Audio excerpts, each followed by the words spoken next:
If you feel like you're running on empty, constantly tired, but still pushing through, this episode is for you.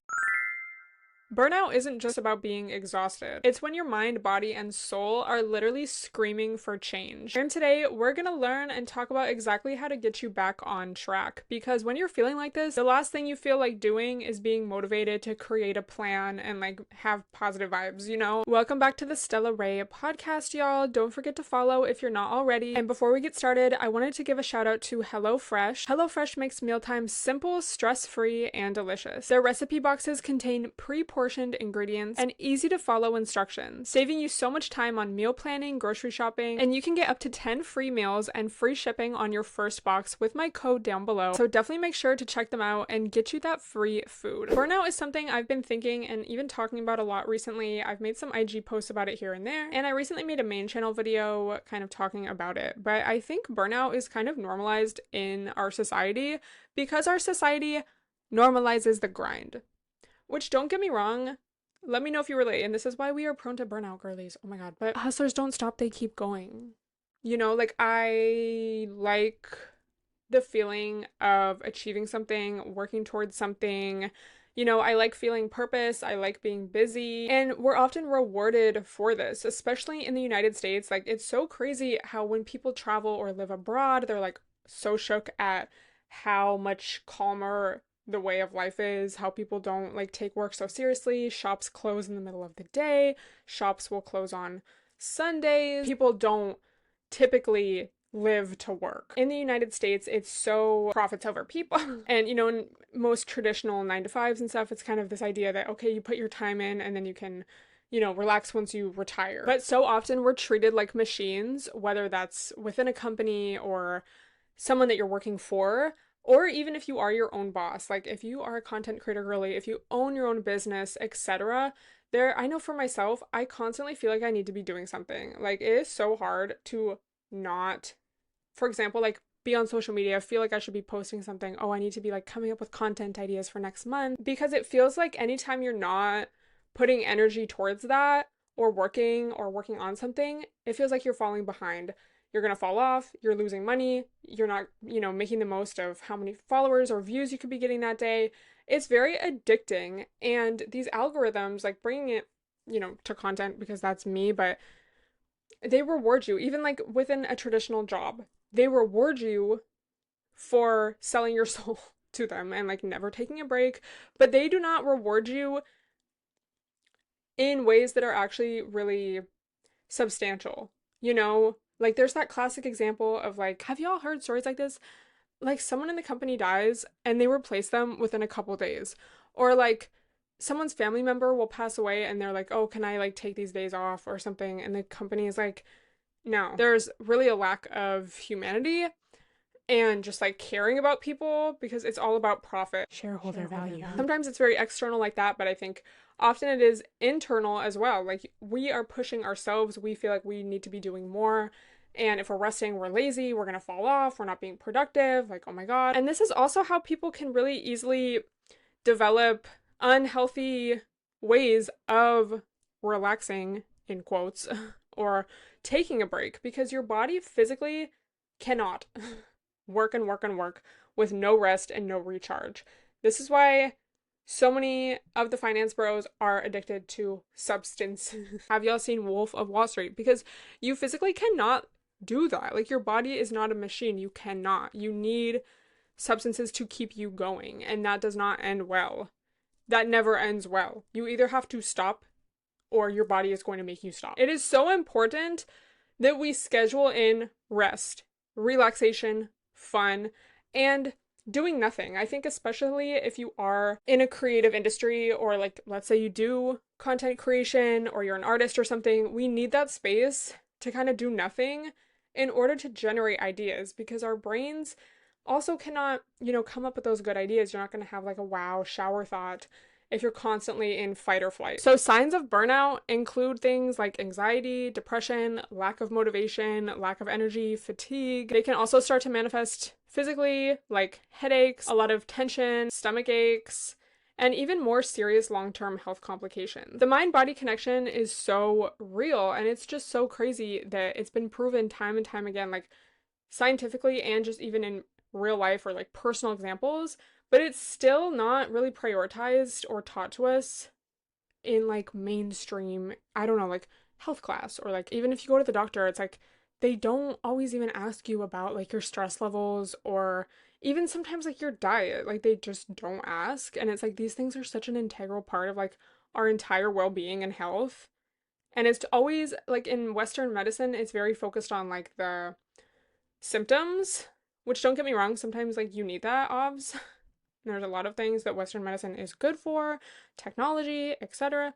But my point is, we're often not addressing the root causes of these symptoms or like why we're not feeling good. So if you were starting to feel like, yeah, I think I actually am having some burnout, or maybe I'm like verging towards that and I want to steer away, I think first, this is what we're gonna do, girlies. We need to take an honest look at our lives, our schedules, and basically everything. In health coaching, I have started sessions with this wheel of well-being that is from Mind Body Green, but it basically separates all the different aspects of your health and wellness. And so what we will do is ask the client to rate each category, and it's kind of a good exercise because you can really take an honest look at how each of these things are going. And some of the answers usually do surprise you. It's like, oh, I thought I was pretty healthy, but now when I think about it, like, I don't really have a social life, or like, I actually don't really get good sleep, or I really could get some more movement in each of my days. Like, I need to rate this lower because I just don't really do it or prioritize it. So whether you do something like that, like an exercise,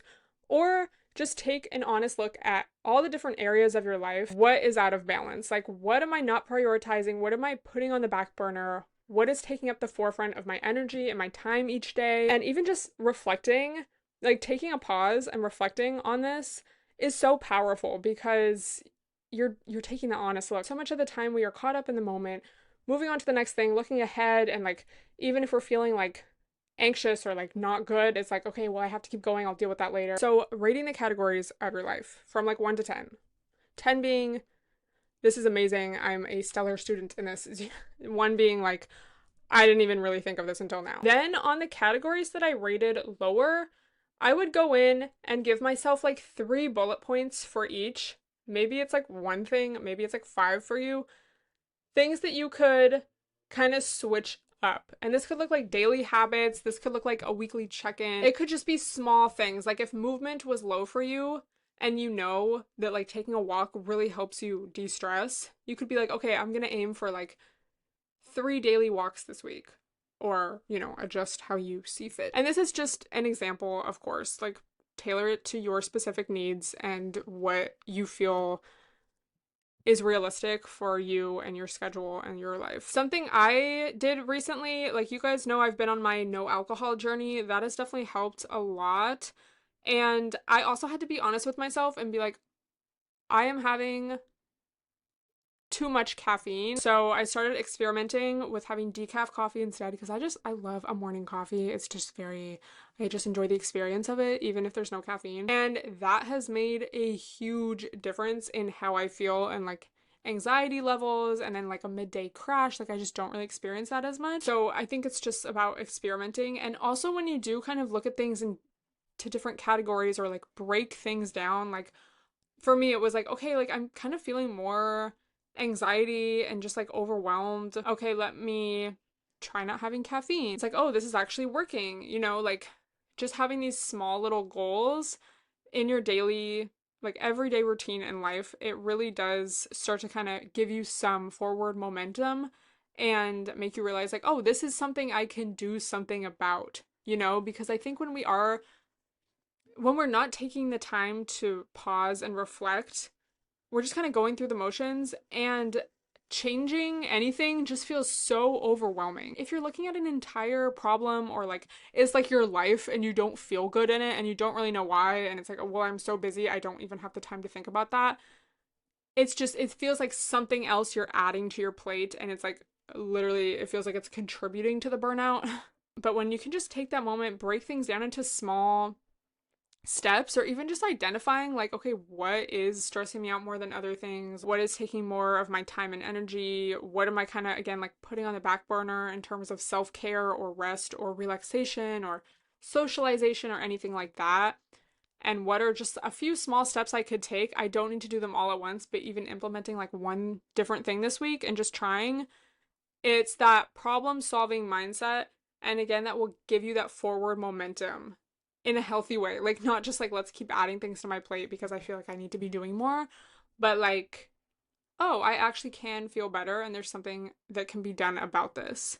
Because that it's like so simple, but it's so easy to forget when you're in the midst of that and you just don't feel motivated or like positive literally at all. I think it's also really meaningful and impactful to redefine what success looks like.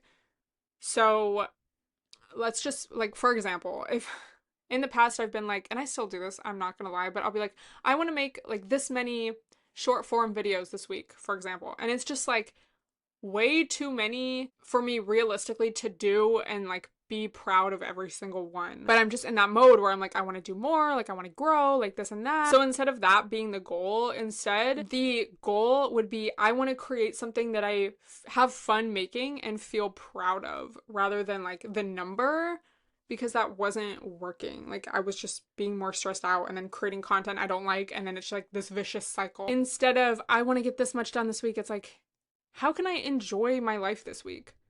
Like, what is something I could do every day, or like even different things I could do each day that make me feel grateful? Or like, how could I implement a gratitude practice and just feel more calm, centered, and positive each day? And then that becomes the goal, and that's how you're kind of defining success rather than like, I want to get all this stuff done, like, oh my God, and then you don't end up getting it done and you feel like a failure. And it's like, you weren't enjoying that while you were doing it because you were just rushing, stressed out, trying to finish all this stuff. And then you feel like a failure at the end. So it's like a lose-lose. This isn't to say, oh, you should never like set goals in terms of like amount of things you should get done or anything like that. But I think it's just so easy, again, because of the society we live in, and like whether it's an external like boss or like pressure from someone else or just your own pressure that you're giving yourself, it's easy to put things that actually make you feel good and recharge you first when you're feeling that. It's like, oh, well, I gotta like meet my target goal for this or that. Like that becomes the priority rather than like, okay, how can I actually be calm and like level-headed and like enjoy this? This isn't to say like every day needs to be like stress-free and like, oh my God, I love life, because that's unrealistic too. But when you have the tools and prioritize the tools to relax your nervous system, be calm, and be able to kind of like just have that emotional intelligence, I guess, like, okay, how can I get back on track when you are feeling off? That is going to definitely create less of those days where you feel just frantic, stressed out, burnt out, but also like not motivated and exhausted. Perfection, and I've said this before, perfection is not the goal. It's not like I need to be totally zen and calm all the time. It's unrealistic, babe. We're human. We do have deadlines. We do have bills to pay, businesses to grow, maybe a promotion you want to get. We need to put in some work. But how can we balance that with also feeling like a normal, I don't want to say normal person. Normal is a little, the norm is pretty unhealthy if you ask me for majority of people. But how can I also feel good and like enjoy my time in life? So ultimately reframing burnout as just a sign that something needs to change and that your body is trying to tell you something, rather than a sign that, oh, I must just not be working hard enough, or oh, if I could just make this amount, or if I could just check these things off my to-do list, then I'll feel good. Classic lie we tell ourselves. You know, we have to intentionally try to feel good, and good as in, again, like relaxed nervous system, calm, grounded, present. I don't want to even say in the flow state, but just like, okay, how can I come back to my center? So reframing burnout as a sign that something needs to change rather than you failed, or like, I must just not be doing enough. Because when you're in that zone, it is easy to believe those things. And sometimes it's really hard. We're constantly seeing other people's lives and what they're doing and like their accomplishments. And it's really easy to feel all the time like you're just not doing enough and you're behind and like, oh my God, I'm just so stressed. So it takes a lot, you know, to break these habits of like scrolling too much, or like, oh, well, I know I said I was gonna like meditate or take a walk, but I'll just do it later. You know, it's like, no, this needs to be a requirement because I need to feel good and like this is all worth it. Because if you don't have your own peace of mind, what is the point of anything? You know, and it's always like, oh, later, like once I finish this, then I'll do that. Not even with like having fun or like taking a vacation, but just literally feeling like calm or good. Right? Like it's really that's what it is. Real talk, y'all, real story time. So I, brain development vibes. And this is I think a lot of the reason why this has been on my mind so much. But I just feel so often, and I talked about this in my main channel video, like I wasted so much time in LA. It's just like so many things come to mind where it's like, why was I friends with that person? Or like, why was I entertaining that guy? I just remember also feeling, and this is also like COVID and post COVID, so I have to like keep that in mind. Some of this is like, let me not be so hard on myself, but I just feel like I wasted so much time. Like I wasn't busy and I felt very bored, but also like this weird anxiety a lot of the time. And it just constantly felt like I was waiting for something to happen. And, at least the part of all of that that is in or was in my control, I feel like a lot of it was like the fear of getting outside of my comfort zone. And I feel like, I don't know, like I just, coming, real talk, coming out of the vegan movement for like many a year, I did not really associate with any other creators. Like I was friends with Sonia, who is also a creator, but I was not really like going to events. I was not networking. I was not like really doing any of that. And I think it's just because I was doing that so heavy before, and then like to have a lot, no tea, no shade, to have like, because I mean, I had good experiences too, but I think I just had a lot of bad experiences as well, and kind of people like not being real, kind of trying to use me for like views or being in my videos, or like just acting like they were my friend and they actually weren't, like they were around me for the wrong reasons. Like I just felt very kind of guarded, and like I don't want to be not that I don't want to be a part of that world, because I was still like doing my own thing, but I was not like, let's collab. And I mean, times change too. It's like a lot of different reasons. But like I just didn't really feel proud, and I would be friends with people who were not in that world, and it was always like, oh, they don't want to like talk about it because they don't want to like seem like they're friends with me for clout or something. But I felt like I was making myself small a lot of the time in that way. Like I was not like proud to be me. Like I was like embarrassed to take photos, or to ask friends to take photos, because I was like, oh my god, I'm like that annoying influencer friend. Like this is so cringe. And it's like looking back, bitch, I had a nice apartment. Like I just could have, one of the regrets that came to mind is like I could have had so much more self-confidence, and like, okay, I know I'm not cringe and I'm not like annoying. If someone thinks that, that's not my business. So why am I like making myself small and like not trying to grow? And that just created so many years of stagnancy, like both literally in my channel and like I think also just in life. Like, and again, not to discredit myself, because everything in life is experience, but looking back, it's just like there's so many things I could have done so much more, and took an advantage of like the opportunities that were around me, and like where I was like physically, but also like just in life. So anyway, I've been having a lot of those thoughts recently. I think this is also just a very normal part of like your brain fully developing, getting into more of your mid to late 20s. You reflect a lot. And anyway, I was actually talking with my mom about all of this, and she was like literally being so nice and supportive. It like meant a lot, because I was just like feeling really down about it. Like I was just like, bro, am I dumb? Like I don't know if it's also just being like moving to a city where like New York has such, and so many people have this drive and like work ethic, and like they hustle. Like that's like the culture out here. And so I just feel that a lot more too. And I think it's like a mix of like me growing up, but then also being in this environment where it's like the grind never stops. So it's like, damn, bro, like I didn't even know how like good I had it, or like how many opportunities I had. And I'm just like in my head, like, oh, I don't want to be annoying. Like, I don't want to be cringe. Like, oh my God, I don't want to be like that annoying friend, like asking to take photo. Like, meanwhile, these bitches are jealous of me because I'm like in a nice apartment and like not worried and like chilling. Like I could have been doing so much more. Oh, like I just get mad. So anyway, my mom peeped that I was like kind of in this, it wasn't like a complete spiral, but I was kind of just feeling like down about it. Like I was like, bro, like I just don't like She's like, bro, no, she didn't actually say that, but she's like, no, like, you've done a lot, like, chill out, like, you're not giving yourself enough credit, and also, like, you were so young, like, this is literally part of your 20s, and she said, you know what would be helpful is thinking about these things and how you can apply them to your life moving forward. Very simple statement. My mind was low-key a little blown. I was like, oh my God, why didn't I think of that? So I made an entire list of every regret or just like dumb thing, like, oh my God, why did I do that? Or why didn't I do this? I made a list. And then I put, I love a list. I love like doing things like this. But then it's like, okay, how can I, first of all, just writing it all down is very helpful, especially when you are thinking of it in the sense of like, okay, moving forward, like now. So then, like, back to what I was talking about before, you write like something, maybe 3 things for each regret or bullet point. Like, okay, what could I do about this now? How can I avoid this now? Or how can I like take what I've learned from this regret or like doing this now?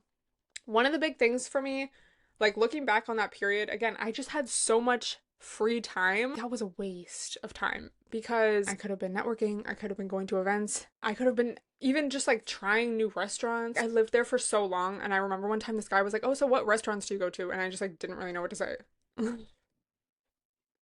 Not that I would never go to a restaurant, but it was like, I don't know, I'm not even out like that. And it's like, why not? You're in a big city. Like, bitch, I like doing that. So anyway, for that, for example, like, I regret wasting every like afternoon and evening just at home, and like, what was I even doing? Like, watching The Sopranos. So one of the things is like, okay, what's like one social event, or like whether it's for fun or like for work and networking, that I could do each week? What's like a restaurant I could go to every 2 weeks, or like each month try a new place? The restaurant example is like, it's like a personal trigger because the guy was like, where do you even go?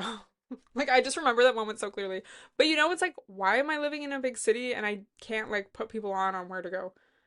Not that I want to be one of those, if you haven't tried the Dirty Ranch Dorito Martini at this place, you are missing out. Run, don't walk. So it's very easy to think ourselves into these places where we're like, I'm so dumb. Like, what was I even doing? I regret my whole life. But then it's like, okay, no, that's not really constructive. How can we learn from like mistakes or just like time wasted and apply it moving forward? Everything is a learning experience, and that's something we are also learning in my health coaching class. You don't ask people like in holding maybe like a client accountable or something, you don't say like, well, why didn't you like walk every day like you said? You say, oh, how did that feel and what did you learn from it? The client, the person can go from there. Like, I learned I don't feel good when I don't walk 5 times a week, or like whatever. I learned I don't feel good when I stay in the house too much. And again, it was COVID for part of that time, so I'm not, it wasn't all on me. But you ever like forget about COVID? It's like, that was so like, what? And it's like still a thing. People like TBT is like, oh, it's still like going on. Reframing yourself, especially girly. If you are a perfectionist, if you are highly anxious, I feel like most of us are. If you are listening to a podcast where I talk about like tips and tricks, like you're probably like somewhat in that category. Not to diagnose you, but it's like, it's so easy to just be hard on yourself and like think of everything you didn't do or could have done better, but it's like, that's not healthy, that's not constructive, and that's causing, like, you being mean to yourself is causing your brain to freeze or like to be in that stressful like fight or flight mindset. So you are closing your brain off to like creative insights, a sudden thought in the shower that's like, oh my God, like you're literally decreasing opportunities to see how you could solve the problem in a beneficial way. So when you can look at things like, it's not wrong to make mistakes, bro. Me to myself in the mirror. What can we learn from this? How can we take this moving forward? Same with burnout. It's like, okay, if I'm feeling burned out, not like, oh my God, I'm so dumb. If I would just do more. It's like, no, okay, I really feel stressed out this week and like I didn't even get what I wanted to done, but I was still so stressed every day. Like, WTF, I feel like I have no time. Okay, what did I learn from this past week and how can I make a change for this upcoming week? What could I do differently to have a different result? It's like so simple. Like, why is it so? Because our brains, bro, we're not machines. We're not just like, oh my God.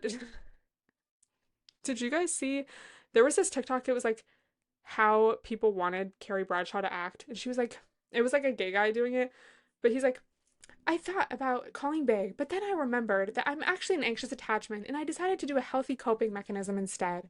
I wanted to have a cigarette, but then I thought about that.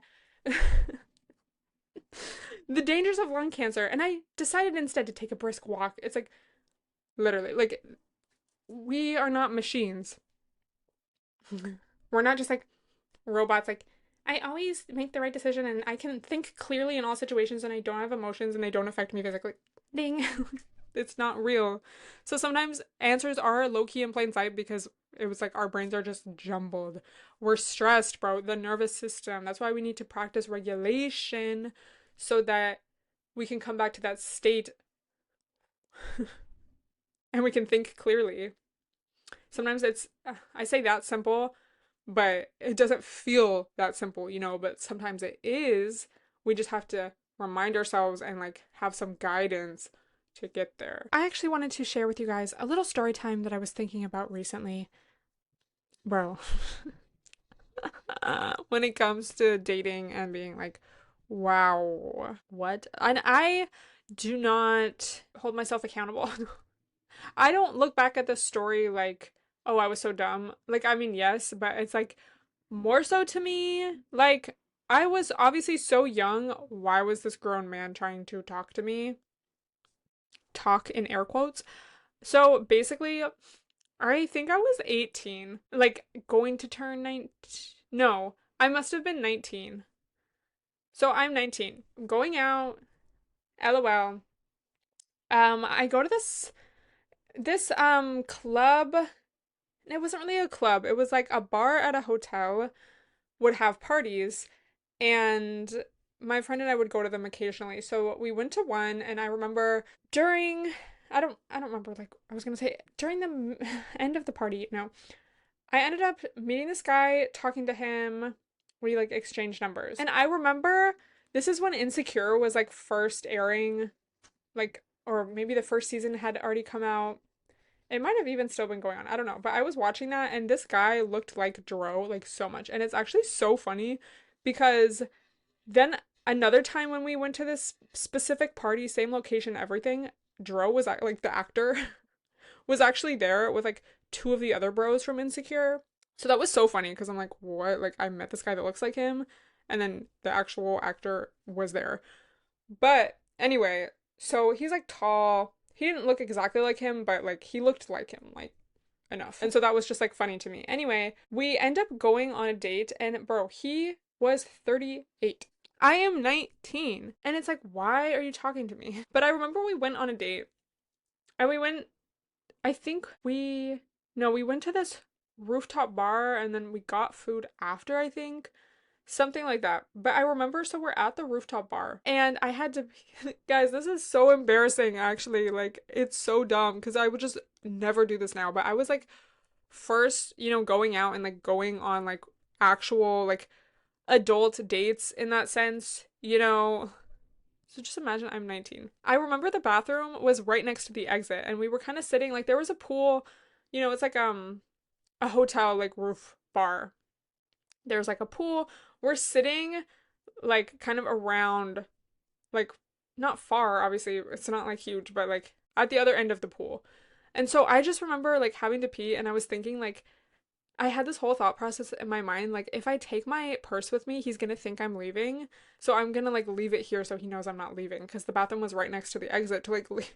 Bro, what? First date and I'm just like putting my trust in this random 38-year-old man. I mean, props to him. When I came back, he was like, why would you do that? And I just genuinely, like, bro, this is the thing. This is why these guys who say they, bro, like, what? Easy target alert. Like, what? That's just so crazy to me. Like, why did I have so much random trust? Because I think, I don't know. I mean, I guess I was right. It ended up being fine, but like, you know what I mean? That's like so insane. But anyway, so yeah, I was just like, oh, I didn't want you to think I was like leaving. I would never do that now, bro. My purse does not come off my fucking body. What?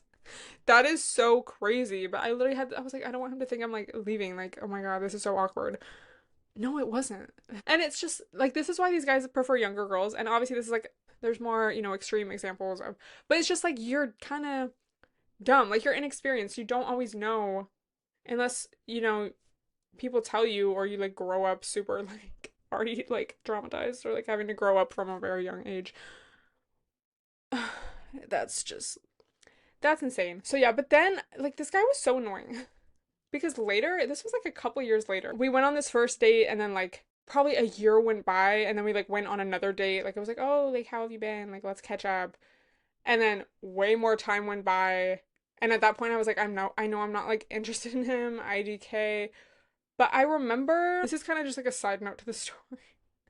But he was like, "Oh, I'm like in your neighborhood. I'm going like I have like a gift for you." And I was like, "What could the gift be?" He had a business, like e-commerce business. But anyway, so he had this like big package of like products for me. And I was like, "Oh my God, this is like so nice. Like, thank you." And he's like, "Yeah, like this is for you. Like, don't worry about it. Like, hee hee." So he literally just like pulled up to my complex, gave it to me, and like left. And I literally remember I was going back inside, walking to the elevator, and he texted me that quickly saying, "Oh yeah, so since I gave you all this, would you mind like giving me a shout out?" Bro, 40, probably 40 years old at this point. Maybe even older, TBH. And like that made me so mad. And I was like, obviously this guy I never saw him again after that. Because then I remember being like, "Oh, like what?" And then he was like, "Oh yeah, well I was thinking this is all over text." After in person, he just gave it to me and was like, "Oh, this is for you. Like I have a gift for you." Gift implies you're giving it to me out of the kindness of your heart, not as a business exchange. Like this is not can you post an IG story? This is like this is for you, no expectations. Like, you know what I mean? To freaking post. So then, in this same combo, and you weren't even like brave enough to say that to my face, and you're 40 plus years old. In the same combo, he's like, "Oh yeah, I was thinking we could like do some business together. Like I've been looking for someone to like do this or that." I don't know if he just like discovered that I like had some motion at this point, but I was like, "Oh, like obviously I'm peeping all of this." I'm like, "No, like this is just really weird at this point," and that just made me so mad. It was so unprofessional and just like not straightforward and honestly also a turnoff. Let's be real. And I was like, I have a lot on my plate right now, but thanks for thinking on me. Like, I kept it very professional, polite, and like short.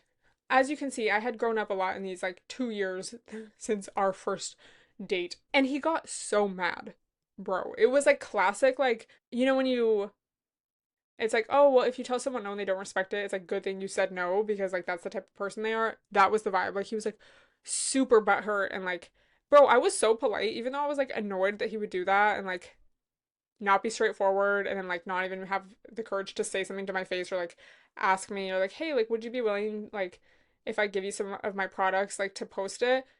You're gonna like text it to me like 2 seconds after I leave like your car. What? Like, oh my God. I'm so glad like that relationship never was a relationship. So yeah, and then you're gonna get mad when I tell you, "No thanks, I have like a lot on my plate," and I'm not just like at your every whim, like, okay, like I'm not busy myself.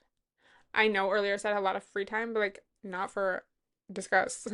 Sorry about that. Like, I'd rather have all the free time in the world and be bored than go into business, quote unquote, with someone that's like creepy and annoying and not straightforward and like weird. Another thing I remember thinking at that time is like, oh, because there was like another guy I went out with that was like around the same age. And I just remember, and I was like even younger. I think I might have been like 18. But I remember just having like again the benefit of the doubt. Like he probably just doesn't know how young I am, because that's like weird. Like no, that's not the case. It's just like there's so much, and then it's just like especially again like going through this period where you're reaching like your later 20s. It's like so much just makes sense, and you're like ew, like you just have so much more, such a clearer mind. Like you can look at situations so much more clearly, and it's like oh my God, bro, ew.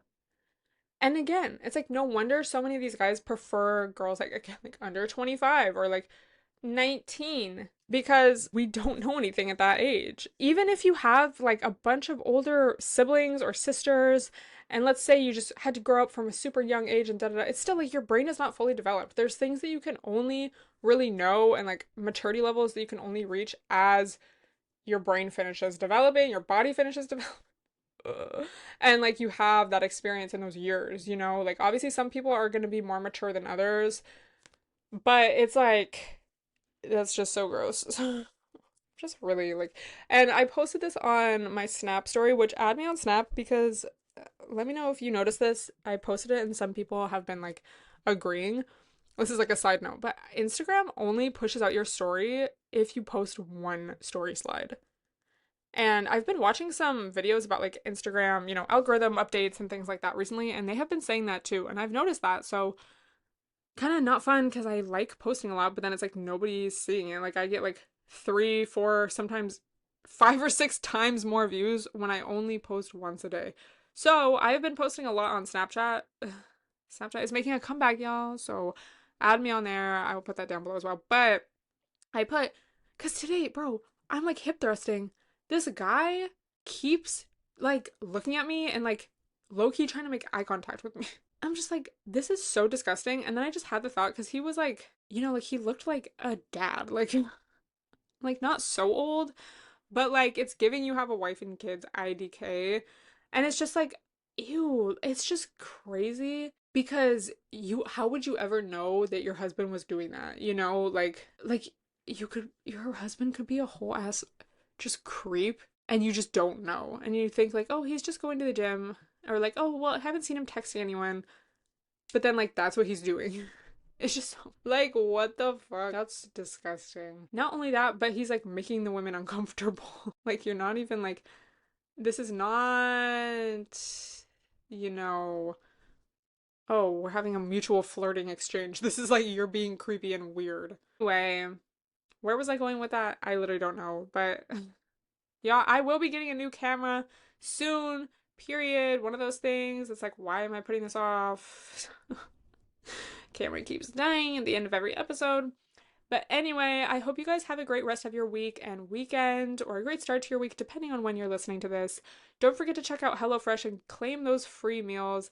Add me on Snapchat and follow me on YouTube and Spotify and or Apple Podcasts, depending on where you are listening to this now. Love you guys so much. Leave your thoughts down below, and I will talk to you next week. Bye, everyone.